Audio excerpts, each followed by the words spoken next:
Today I'm flying from London Heathrow to Edinburgh Airport on British Airways Flight 1442. Join me as I transfer terminals at Heathrow, go through UK border control, and fly with BA during the COVID-19 pandemic. Initial flight up to Edinburgh this morning.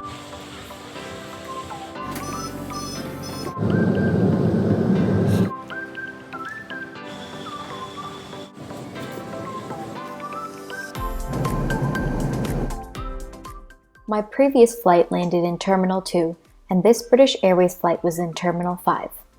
I made my way to the airside transfer buses, having already checked my bags to my final destination. On the bus, we were able to maintain distance given that there were only a few passengers. The front part of the bus was blocked off to protect the driver, and one sign was posted on the window, reminding passengers to distance, wear masks, and practice good hygiene. The drive from Terminal 2 to Terminal 5 took around 10 minutes. After arriving at Terminal 5, I went through border control first, and then cleared security again. Border control was quiet, and there was only one border agent working.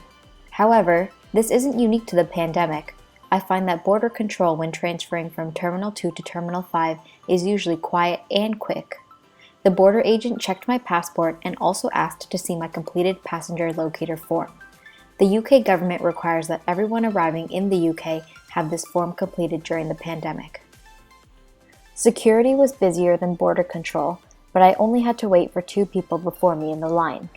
It was the same experience as in non-pandemic times, except the security officers wore masks in addition to gloves.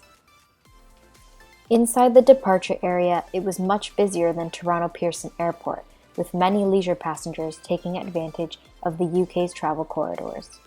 If you haven't seen my video on my experience flying internationally from Toronto to London, check it out in the suggested videos or description box below. Most of the stores in the departure area were open, while some of the restaurants were still closed. The washrooms and seating area remained open for passenger use. The seated waiting area was quieter than in non-pandemic times. One chair out of approximately every 4 chairs was blocked off, but it wasn't consistent, so I'm not sure if distancing was maintained at all times. I had just under 3 hours between my connecting flights, which is plenty of time to transfer. After waiting around the departure area for a while, it was finally time to board the flight.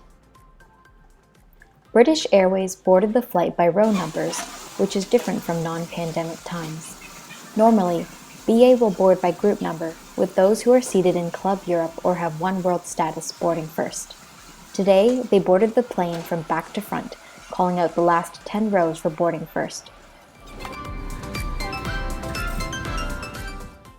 Boarding was completed quickly and orderly, and departure gave some nice views of the blue skies over London.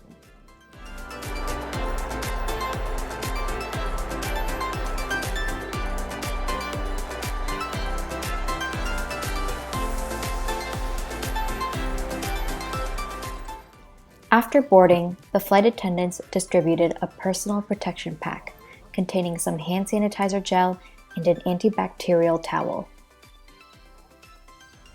This flight was Wi-Fi enabled, but I didn't get the chance to use it.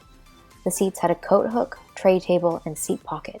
The seats did not recline, but this was fine for a 1-hour flight. This flight was impossible to maintain proper distancing, especially towards the front of the cabin, where some of the rows were completely full, including the middle seat. I was seated in one of the last rows and selected the seats because I saw on the seat map that it would be quieter in the back.